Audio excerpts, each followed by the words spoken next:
So I'm gonna try and make this as concise as possible, but also I've been sick since, well, really since February of 2013. So there's a lot, and please feel free to ask questions. I like to be an open book about treatments because I feel like if I'm willing to share, maybe that will help, someone else with this disease, especially with the weird kind of presentation that I deal with. So yeah, we'll start with February of 2013.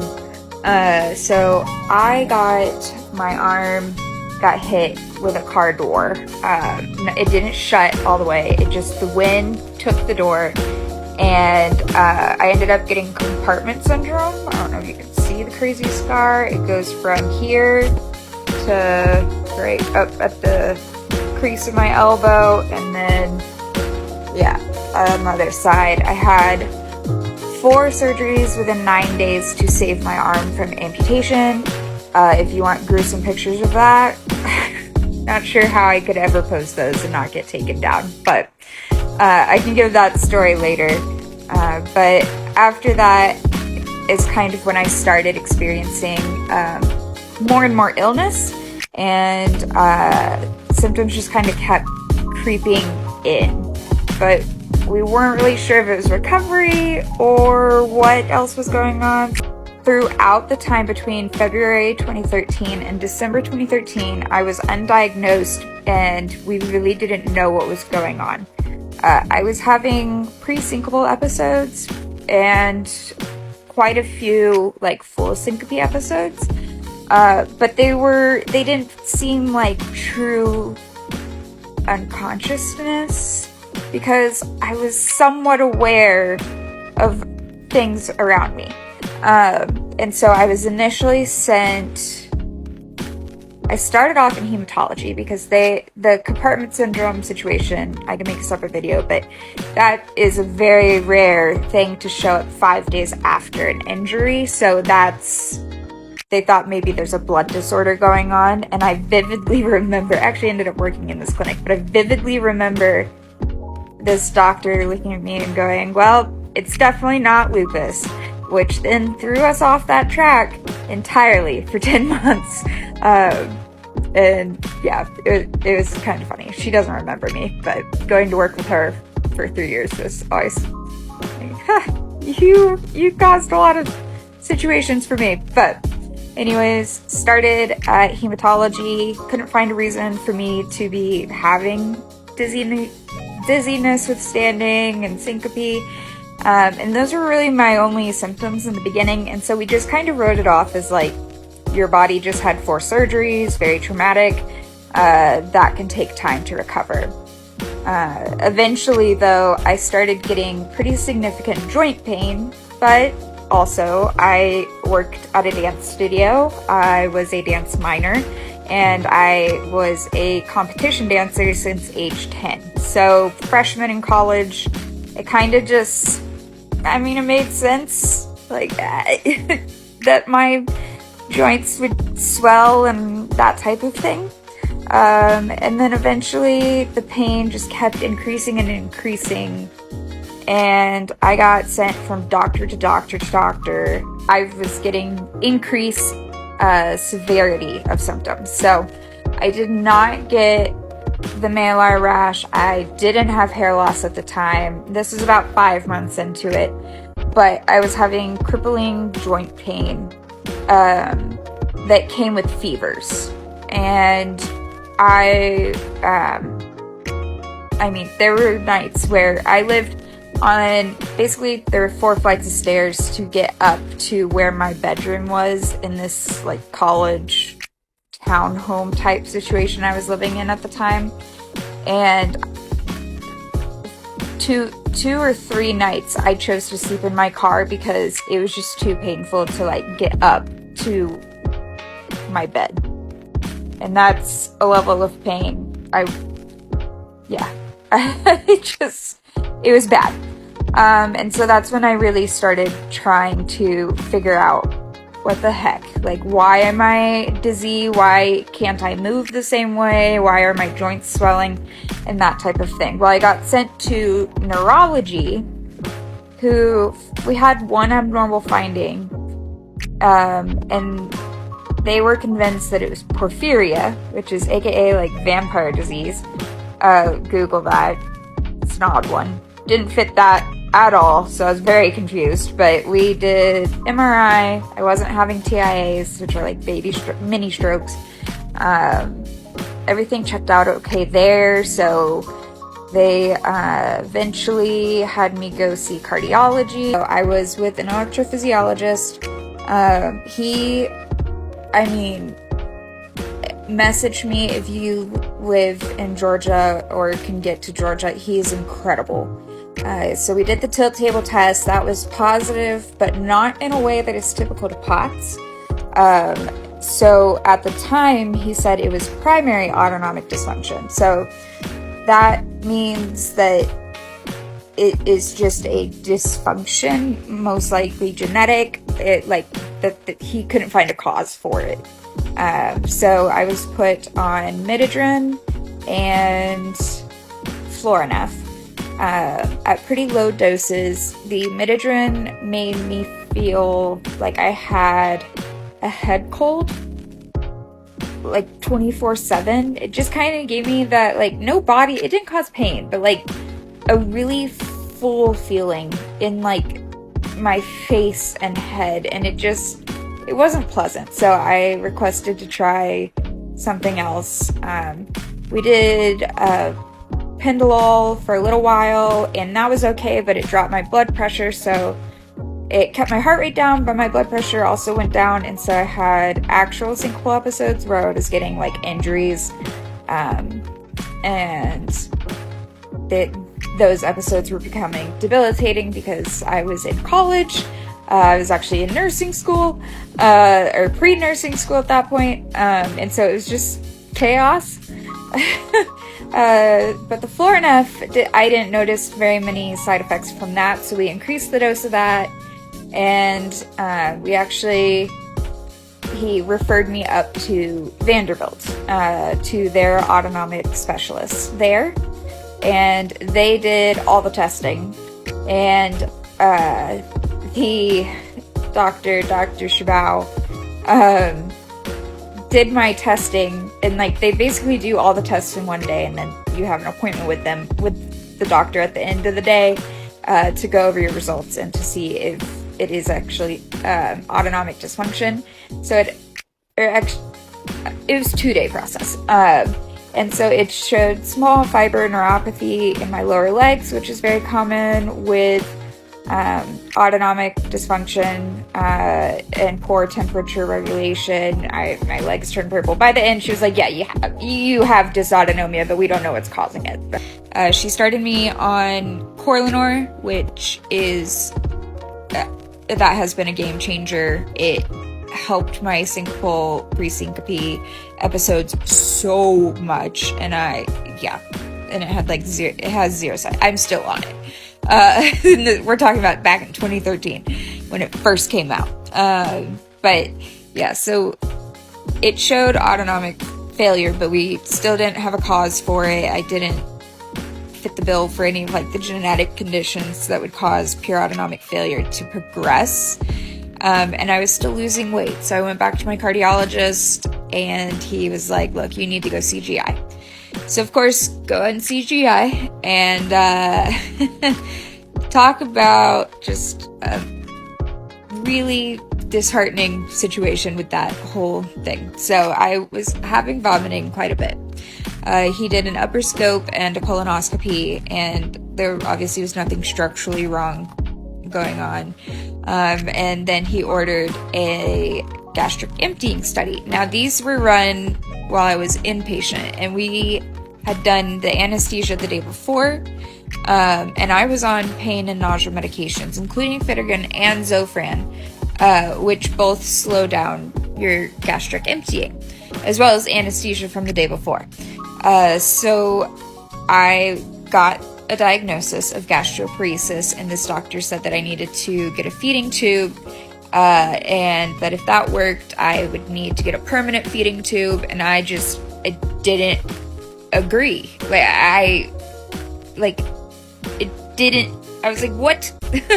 And so he thought I was insane. I ended up getting a nose hose for a little while, but I mean, we took it out before I was discharged after that stay, and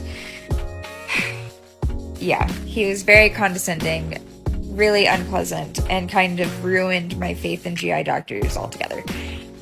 So back to cardiology I went. My cardiologist, we reconvene, we look over everything from the neuro people, from the Vandy Autonomic Clinic, from the testing he had done, from the testing GI had done, and we came down to like, all right, go see rheumatology, because I was starting to get like the butterfly, this isn't really a butterfly rash, but that kind of thing. I was starting to get bald spots and like more of like a normal presentation for lupus. And so at the time I didn't know that that's why he was sending me.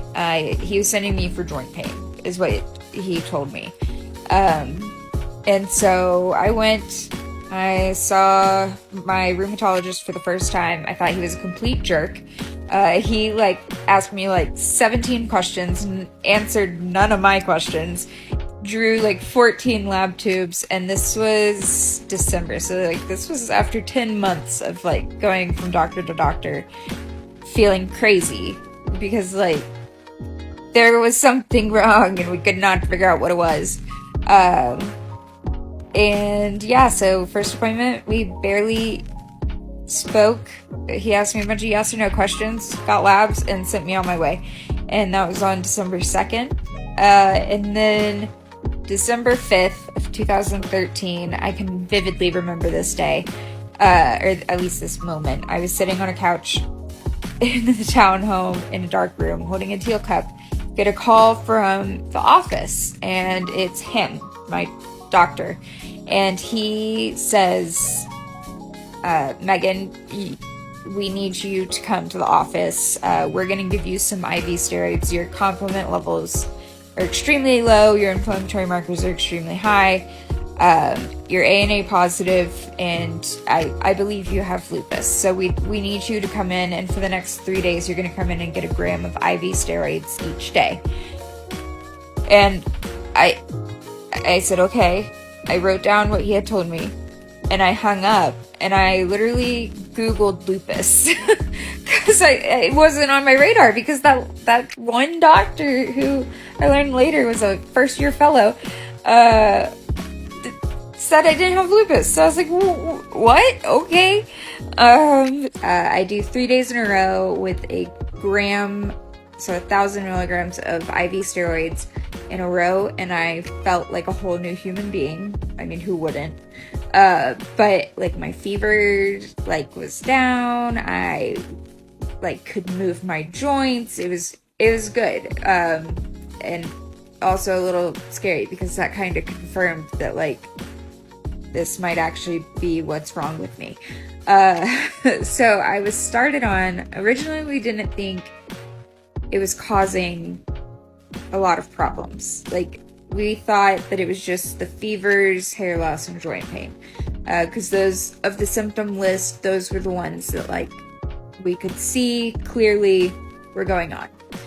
It wasn't until a little bit later, so I was put on Plaquenil, or hydroxychloroquine, very famous drug as of 2020, to protect my kidneys. And then I was also on meloxicam, which is a really, really strong NSAID, to help manage the pain and kind of keep my inflammation at the lowest that it can be.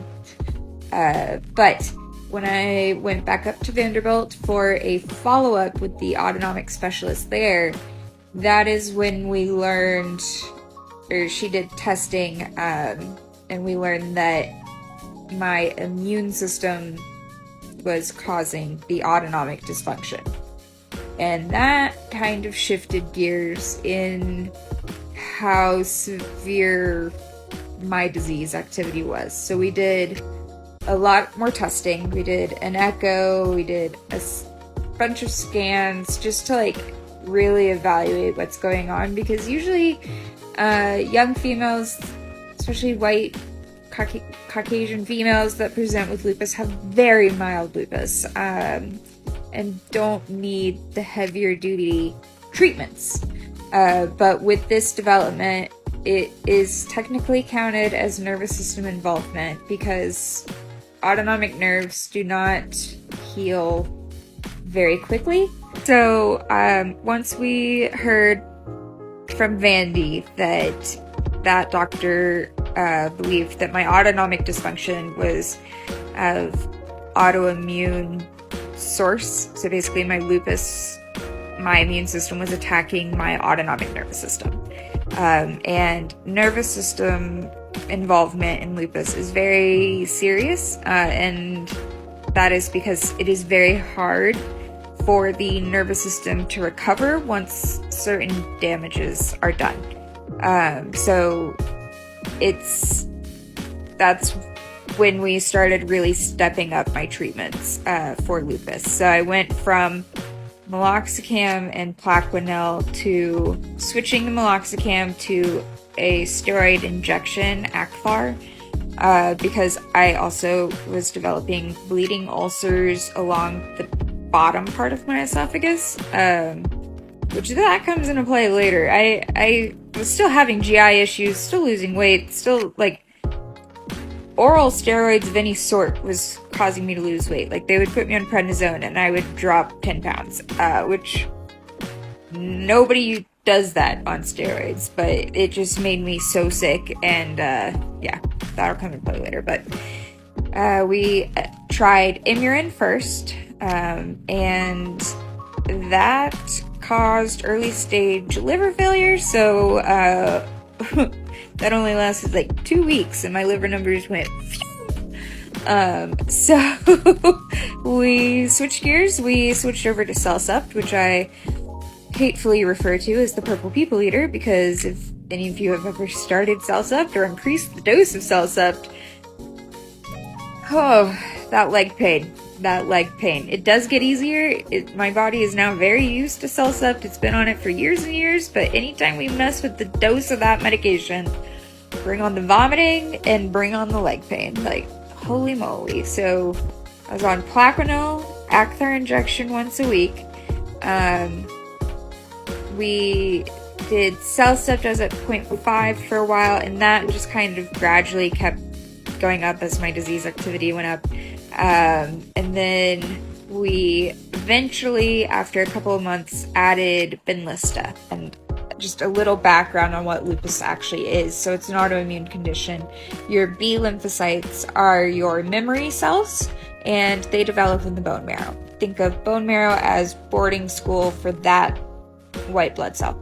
And they stay there until they are mature, and then they have to go through a series of quote-unquote tests to prove that they can identify the difference between good cells, like my tissue, connective tissue, and other things, organs and things that I need in my body, and intruders, things that they should attack.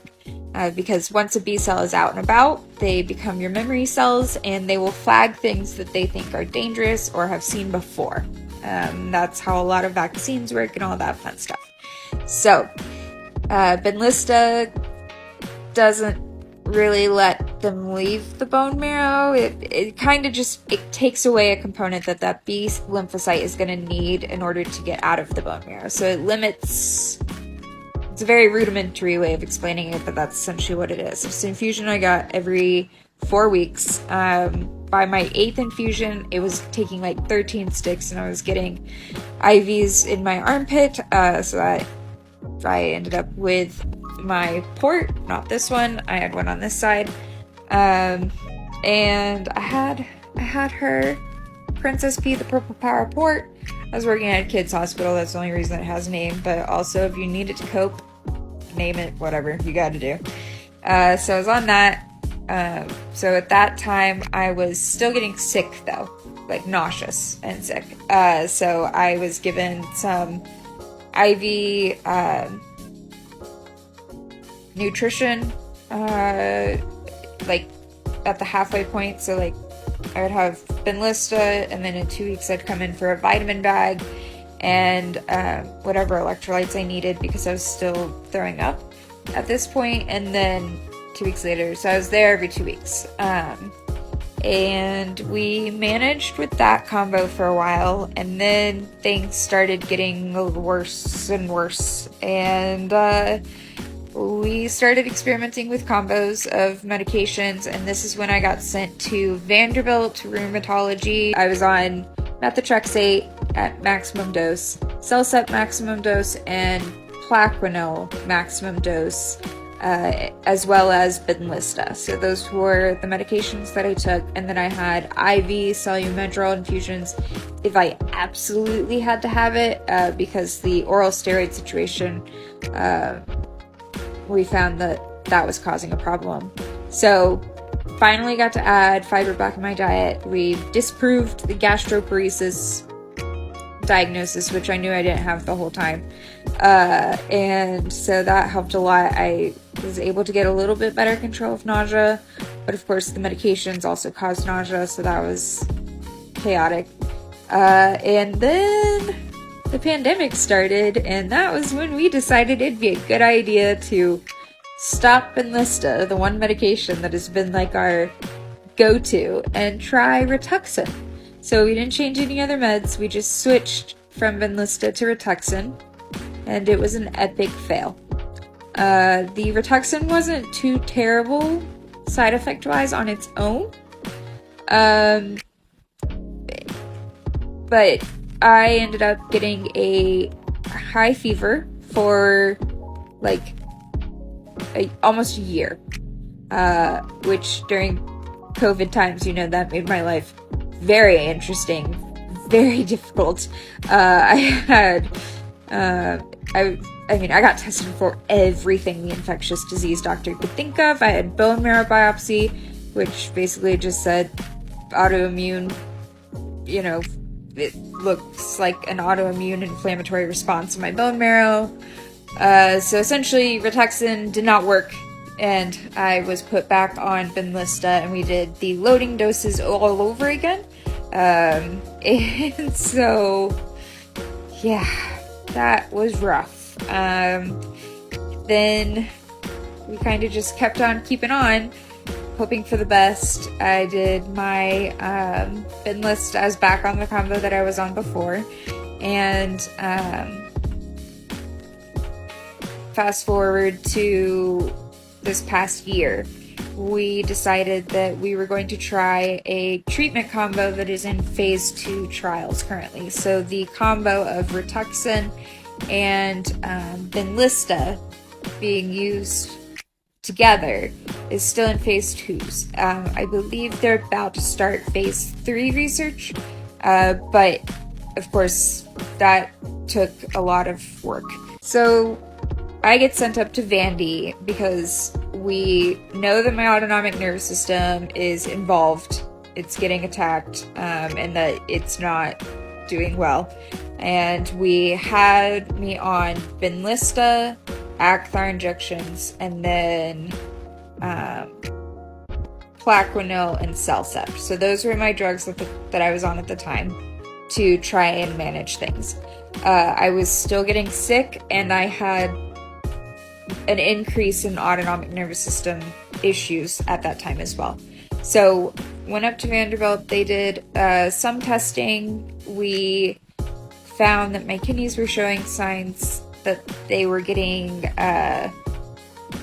stressed, not necessarily involved, but stressed. And so we increased my CellCept dose to the maximum that my body could handle, as well as my Plaquenil dose, the hydroxychloroquine, up to the maximum for my body weight. And those dose increases were awful. Lupus medications are not nice. And methotrexate was considered. And I would say probably 6 months later, we decided to trade the Acthar injections for methotrexate, because I was having more and more ulcers. and problems with steroids. I was eventually sent down to Dr. Rao in Augusta, Georgia, and he put me through some PTSD provoking testing, and we found out that the base of my esophagus is paralyzed. Now, I've always been hypermobile. I've never been genetically tested, but every doctor I've seen believes I have classical EDS, EDS, Ehlers-Danlos syndrome, but it doesn't really change treatment, so we've never really, I don't even really list it as a diagnosis, but essentially my esophagus was able to stretch out to the size of a small meal, and if I took medications, the muscles were not strong enough to peristalsis it into my stomach. Whether I ate it with food or not, it would just kind of sit there, and that was why I continued to get, not, because I never fully puked up the whole meal, it was always just a little bit, but that was why I was getting ulcers in my esophagus, and it caused a lot of problems, so we stopped steroids unless they were absolutely necessary. So we decided to do Rituxan and Benlysta at the same time. So you have Benlysta, I have it every 4 weeks, and then Rituxan is done, you get 2 doses that are 2 weeks apart from each other every 4 to 6 months. So currently my treatment plan is continuous Benlysta every 4 weeks, as I have been for the last 8 years. And then every 4 months we put 2 Rituxan doses in between the Benlystas. So I've done that once before, and then I just finished the second time doing it. I had my second dose of Rituxan for that high dose cycle yesterday, and the large dose of steroids that they gave me before that is what's giving me this false energy. I definitely deal with a whole lot of side effects from the medication, and it's rough. But the reason I am willing to do it is because I got the most improvement I have seen in a really long time, if ever. I mean, I got to where I was able to walk 8 to 12 miles a week, and that also has to do with getting better pain management on board. But I had days where I completely just lupus wasn't the forefront of my thoughts. I genuinely had baseline level pain almost completely controlled, 1s and 2s, which is amazing. And it could be because my lupus is maybe not just lupus, it may be lupus RA, mixed, lupus-like disease. We've always called it lupus, but it presents very differently than most people's, so that's why it's been a little weird. But we do know it's autoimmune in nature, and that, it's just going to be a guessing game, a trial and error for treating it, just like it is for almost every other person with lupus, because every case is very different. But yeah, if you guys have any questions at all, I will probably not answer them immediately because I am very tired, and this was a lot of talking, and I need to take some medicine and go to sleep. But please feel free to ask your questions. I will do my best to get to them, and I do plan to do a series on pain management and anxiety, kind of the other side.